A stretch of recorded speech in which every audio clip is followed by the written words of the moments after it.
abonye igitabo kinini cyane, ararira ararira ararira Yohana uko habuze uwo gucungura umuntu. Ararira ararira ararira Yohana uko habuze uwo gucungura umuntu. Maze Yesu intare y'umuryango wa Yuda abaragurutse aragisingira, menya ibimenyetso arakibumbura, bivuze ngo ariyemeje kuza gucungura umuntu.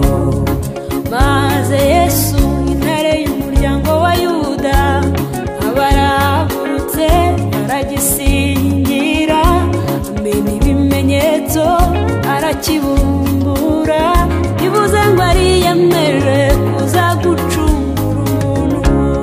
Yesu mureba hagati y'ibisambo, Yesu mureba wateshejwe agaciro, Yesu mureba wambitswe urubindo, nta cyaha afite nta kimwe kimuhama, nuko yiyemeje kuza gucungura umuntu. Nta cyaha afite nta kimwe kimuhama, nuko yiyemeje kuza gucungura umuntu.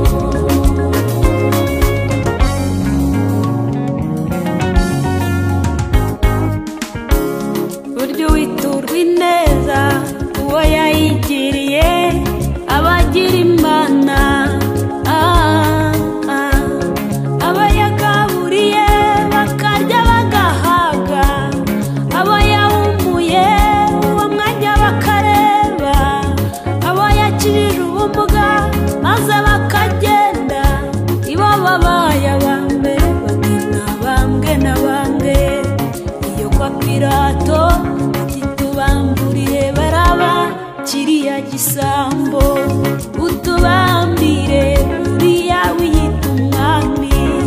Iyo kwa Pilato ati tubamburire Baraba kiriya gisambo, utubambire uriya wiyita umwami. Yesu mureba hagati y'ibisambo, Yesu mureba wateshejwe agaciro, Yesu mureba wambitswe urubindo, nta cyaha afite nta kimwe kimuhama, nuko yiyemeje kuza gucungura umuntu. Nta cyaha afite nta kimwe kimuhama, nuko yiyemeje kuza gucungura umuntu.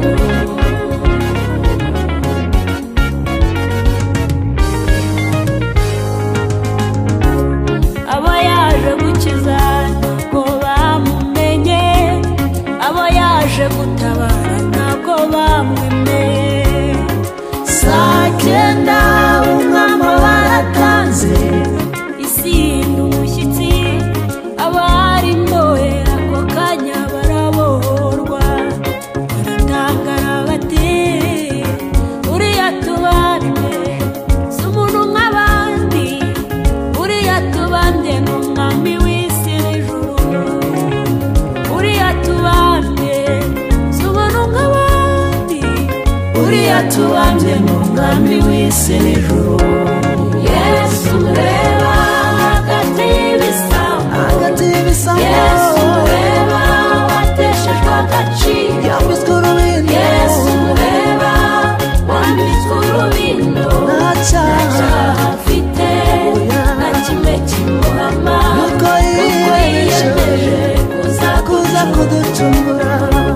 Nta cyaha afite nta kimwe kimuhama, nuko yiyemeje kuza gucungura umuntu. Yesu mureba hagati y'ibisambo, Yesu mureba wateshejwe agaciro, Yesu mureba wambitswe urubindo, nta cyaha afite nta kimwe kimuhama,